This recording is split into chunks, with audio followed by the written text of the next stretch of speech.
ओम शांति।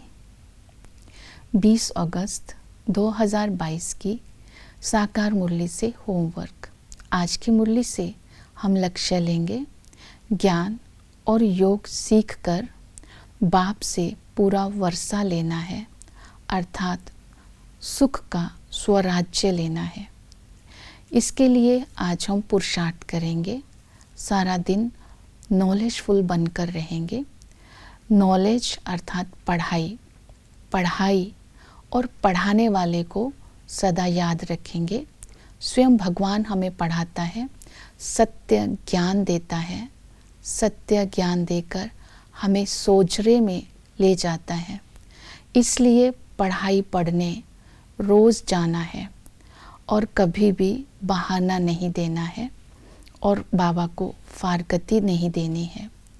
और सारा दिन अपने मन बुद्धि में ज्ञान का चिंतन चलता रहे, उसके लिए नॉलेजफुल बन कर के रहना है।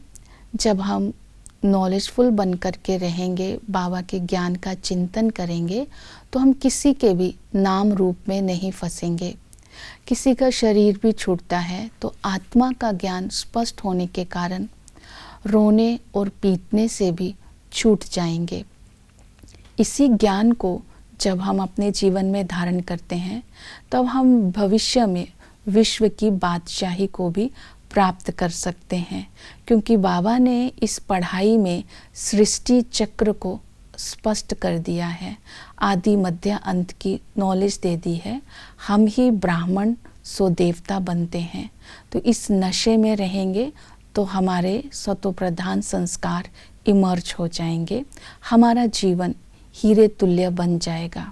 तो इसलिए आज हम नॉलेजफुल बन करके हर कर्म पास्ट प्रेजेंट फ्यूचर को देखकर करेंगे और मन और बुद्धि में ज्ञान का चिंतन करते रहेंगे। दूसरा है योग के लिए बाबा ने कहा, याद हमारे अंदर तभी रह सकती है अगर हम बाबा की श्रीमत को फॉलो करते हैं। तो बाबा ने आज हमें फरमान दिया है कि तुम मेरे सिवाय किसी और की नहीं सुनो, जो मैं सुनाता हूँ तुम्हें केवल वही सुनना है और सुनाना है। और पढ़ाई और पढ़ाने वाले भगवान की स्मृति में रहना है। इस श्रीमत को याद करेंगे तो बाबा की याद भी सहज हो जाएगी। याद करने की विधि क्या बताई बाबा ने?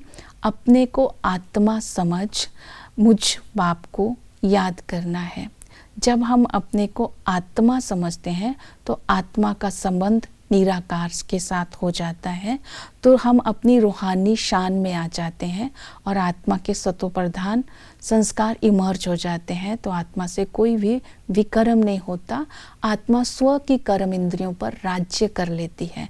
जब संगम पर हम स्वराज्य कर लेते हैं, सुख शांति का स्वराज्य इंद्रियों पर चलता है, तो भविष्य में हम विश्व राज्याधिकारी बन जाते हैं। दूसरी विधि बताई बाबा ने घर की। अगर हम घर को स्मृति में रखते हैं, ये अंतिम समय है, अब घर जाना है, तो सहज ही वैराग्य आ जाता है और बाबा की याद भी सहज हो जाती है और सतो प्रधान संस्कार याद से अपने आप ही हमारे पैदा हो जाते हैं। तो एक की याद में रहने के लिए बाबा ने फिर हमें साक्षी दृष्टा की विधि भी बताई कि हम साक्षी दृष्टा होकर के रहेंगे, बाबा को अपना साथी बना लेंगे, तो व्यक्ति और साधनों के आकर्षण से आधार से मुक्त हो जाएंगे। तब हम बाबा की याद में रहेंगे। तो इसी तरह हम निराधार भी होते जाएंगे, स्वराज्याधिकारी भी बनते जाएंगे, विकर्मों से मुक्त होते जाएंगे। तो भविष्य में सुख का स्वराज्य अपने आप ही हमें मिल जाएगा। ओम शांति।